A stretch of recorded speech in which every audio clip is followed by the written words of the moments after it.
Bien-aimés de Dieu, chers frères et sœurs en Christ, chers jeunes, avec joie, nous vous saluons. Ce dimanche, nous commençons le temps de l'Avent.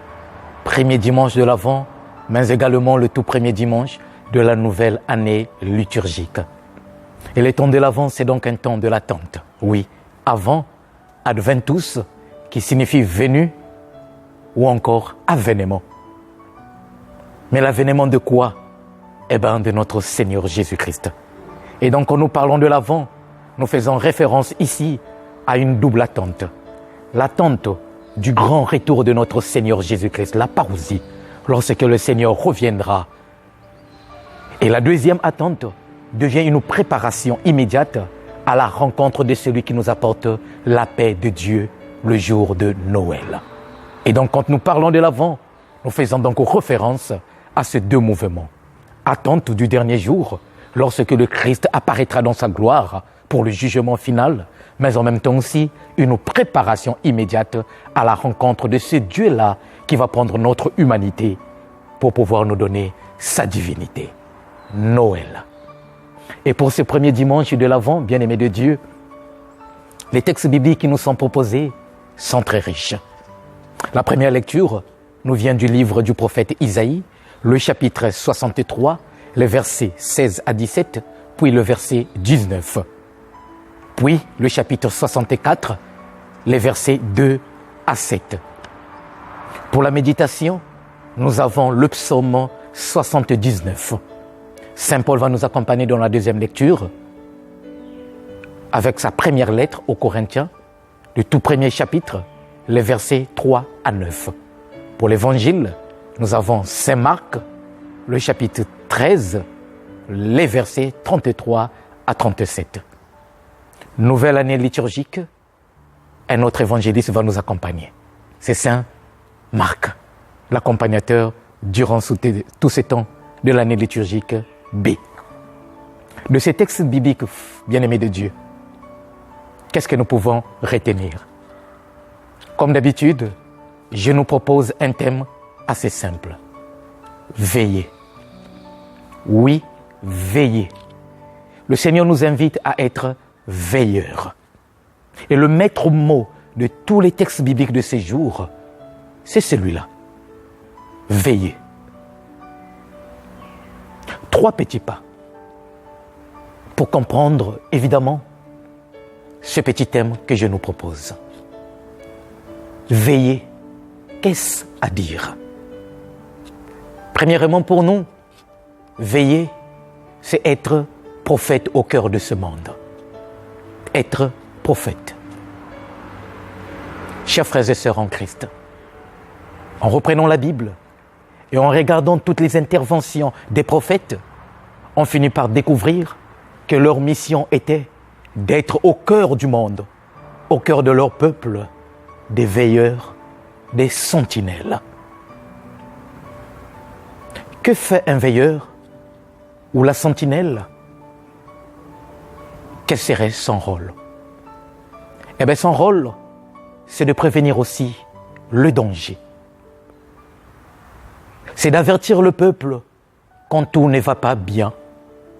C'est être prêt à lui dire ta conduite, ta manière de faire ne correspond pas à ce que le Seigneur attend de toi.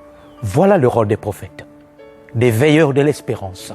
Ils étaient aussi là pour rappeler au peuple, malgré tes difficultés, malgré les péchés dans lesquels tu es plongé, rappelle-toi une seule chose, l'amour de Dieu n'abandonne jamais ses enfants. Et donc lui-même, il viendra nous rencontrer pour pouvoir nous communiquer sa lumière. Veilleur, communicateur de l'espérance, communicateur de l'amour, communicateur de la lumière et de la joie. Et donc, dans le texte biblique, ou les textes bibliques qui nous sont proposés aujourd'hui, partant de la première lecture, on finit par découvrir que le prophète Isaïe est en train de jouer également ce rôle, chers frères et sœurs en Christ, le rôle du veilleur. Il rappelle au peuple ce qu'il doit faire. Il rappelle au peuple ce qu'il doit faire, mais en même temps, il se présente devant Dieu pour implorer sa miséricorde, afin que le Seigneur se souvienne encore de son peuple. Nous, chrétiens, toi et moi, aujourd'hui, nous sommes aussi prophètes. Dieu nous a établis prophètes, rois, prêtres, le jour de notre baptême. À nous donc revient cette mission des veilleurs. Veiller sur notre vie de foi, veiller sur nos frères et sœurs, veiller sur des parcelles, des responsabilités que le Seigneur nous a confiées pour ne pas être surpris quand il arrivera ou quand il viendra nous rencontrer. Veiller, c'est être prophète aujourd'hui. Le deuxième pas, veiller, c'est effectivement, bien-aimé de Dieu, c'est convertir, revenir à Dieu. Regardons de près cette première lecture. Que fait le prophète Isaïe?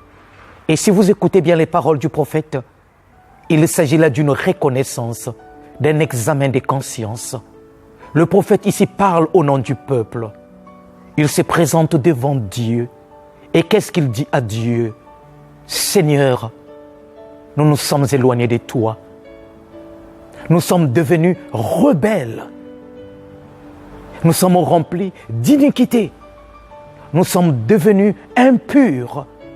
Mais toi, Seigneur, dans ton amour, ne nous abandonne pas.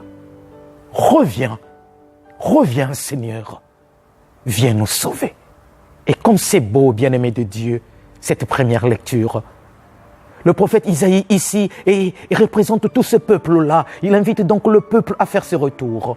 Et donc le temps de l'Avent devient le temps de la conversion, le converso. Et j'aime bien cette image, converso. Tourner le dos, tu avançais, tu as pris un chemin qui n'est pas bien. Eh bien, qu'est-ce que tu dois faire? Arrête, fais demi-tour, reprends un autre chemin, tourne le dos au chemin qui n'était pas bien ou qui te conduisait à la perdition. C'est cela le converso, c'est cela la conversion. Et donc le temps de l'Avent, c'est se convertir chaque jour pour que lorsque notre Seigneur apparaîtra dans sa gloire, eh bien, qu'il nous trouve prêts. Et lorsqu'effectivement nous célébrerons Noël, la rencontre de notre Dieu qui vient prendre notre humanité, eh bien, que nous puissions tout simplement ouvrir les cœurs pour lui dire, Seigneur, nous sommes là, entre dans notre cœur, prends possession de notre vie. Oui, veiller, c'est se convertir, changer de vie, changer de chemin. Et ce qui est beau dans cette première lecture, c'est que le prophète Isaïe, lorsqu'il continue en invitant le peuple à se convertir, il reconnaît en même temps, et si vous regardez bien le chapitre 64, le verset 7, le tout dernier qui nous est proposé aujourd'hui, il finit par dire à Dieu, oui Père, reviens, car toi seul es l'architecte, toi seul es le potier, nous ne sommes que l'argile dans tes mains. Oh bien-aimé de Dieu, comme c'est beau cette image, comme elle est belle, comme elle est en train de nous inviter à demander la grâce de l'Éternel pour que ce soit lui-même qui nous donne nos formes. L'argile n'est rien si le potier ne lui donne pas une forme qui plaise, une forme qui soit belle. Et donc nous aussi, en faisant notre retour, jetons-nous tout simplement dans les mains du Seigneur en lui disant, Père, c'est toi l'architecte, c'est toi le potier, donne-moi la forme qui te plaît. Oui Seigneur, sans toi, ma vie sera déformée. Toi le vrai potier, prends ma vie. Et donc là, on saisit que lorsque effectivement le Seigneur nous invite à veiller, il nous demande en même temps aussi de nous appuyer sur lui, car lui seul est capable de veiller évidemment sur chacun de nous. Oui, si le Seigneur est le potier et que nous ne sommes que l'argile, c'est sûr et certain que chacun de nous est invité à comprendre que nous ne sommes pas des créateurs, nous ne sommes que des simples créatures. Le vrai berger, c'est donc celui qui veille sur nous, le Seigneur lui-même. Et le psalmiste, au psaume 126, le dira très bien. Si le Seigneur ne veille sur la ville ou sur la maison, c'est en vain que veillent les gardes. Autrement dit, si le Seigneur ne vient pas nous garder, si le Seigneur ne vient pas garder nos maisons, nos gardiens ne feront absolument rien. Parce que le grand protecteur, le grand veilleur, c'est Yahvé. Lui seul est capable de nous protéger. Et le psaume qui nous est proposé aujourd'hui, le psaume 79, nous demande également de rentrer dans cette dynamique. La dynamique, n'est-ce pas, de la conversion. La dynamique d'aller vers celui-là qui est capable de nous donner une forme, qui est capable de nous relever. Et le psalmiste dira quoi dans ce psaume 79? Dieu, fais-nous revenir, que ton visage s'éclaire et nous serons sauvés. Revenir, converso, la conversion. Et donc, c'est convertir chaque jour, revenir vers le Seigneur, c'est disposer son cœur à être illuminé par la puissance, par l'Esprit du Seigneur.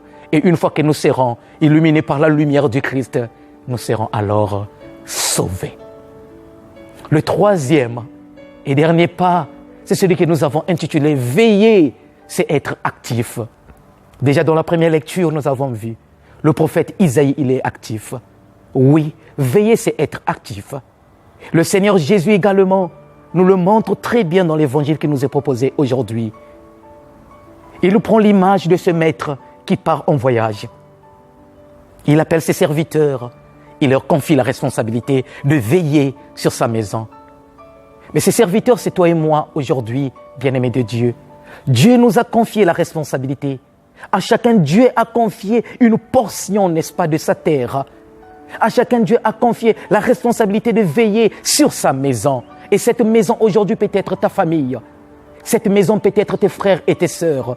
Cette maison peut être, évidemment, ceux-là à qui tu as la responsabilité de conduire. Tu es professeur.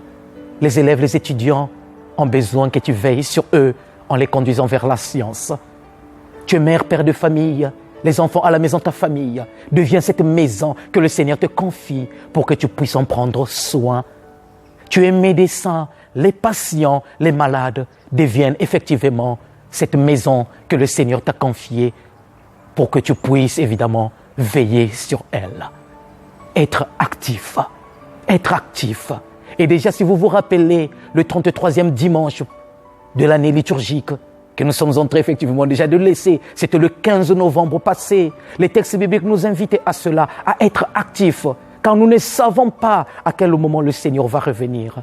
Et donc quand le Seigneur nous confie une responsabilité, il ne nous demande pas de rester là, non. Le Seigneur invite chacun de nous à ce que nous puissions être actifs, en mettant au service, en nous mettons au service, en multipliant les dons que le Seigneur nous a confiés. Et ici, dans le cas de cet évangile, le Seigneur nous demande d'être actifs. Mais en quoi faisant? En prenant soin de la mission qu'il nous a confiée, de nos propres responsabilités. 2, en priant. Il dit bien, veillez et priez. Et donc, ça veut dire, la prière devient pour chacun de nous une occasion de nous maintenir en connexion avec le Seigneur, de veiller pour que quand ce moment arrivera, que nous ne puissions pas être étonnés, que nous ne puissions pas être surpris, mais que nous puissions être disposés à accueillir la grâce que le Seigneur nous accorde. Veiller et prier. La prière devient notre essence. La prière devient la source. La prière devient le foyer où effectivement nous allons nous aussi nous attiser pour pouvoir communiquer l'amour du Seigneur. Veiller et prier. Bien-aimés de Dieu, chers frères et sœurs en Christ, je terminerai notre petite méditation avec l'image de la veilleuse. Nous savons tous à quoi elle sert. Lorsque toutes les lampes sont éteintes dans la maison ou dans la chambre, la veilleuse, par sa petite lumière, nous permet de voir l'essentiel, permet d'éclairer l'espace où nous nous trouvons. Et ce tout premier dimanche de l'Avent nous invite à cela, devenir des veilleuses, éclairer notre environnement, éclairer ceux qui sont autour de nous. Et chaque chrétien, tous ensemble, nous sommes invités à devenir ces veilleuses, prêtres, chrétiens, pasteurs, évêques, tous ensemble. Le Seigneur nous invite à prendre nos veilleuses. Et si chaque chrétien aujourd'hui se mettait debout avec sa veilleuse et la maintenait allumée, je suis sûr et certain que nous finirons par éclairer et chasser l'obscurité de ce monde de ténèbres, monde marqué par la haine, marqué par la jalousie, marqué par les divisions, marqué par l'économie qui détruit la nature, marqué par l'économie qui écrase l'homme. Devenons des veilleuses pour que le monde sache que seul l'amour est digne de foi, seul l'amour gagne, seul l'amour est capable d'être exalté. Bon dimanche, bon temps de l'Avent et que le Seigneur vous bénisse. Ciao.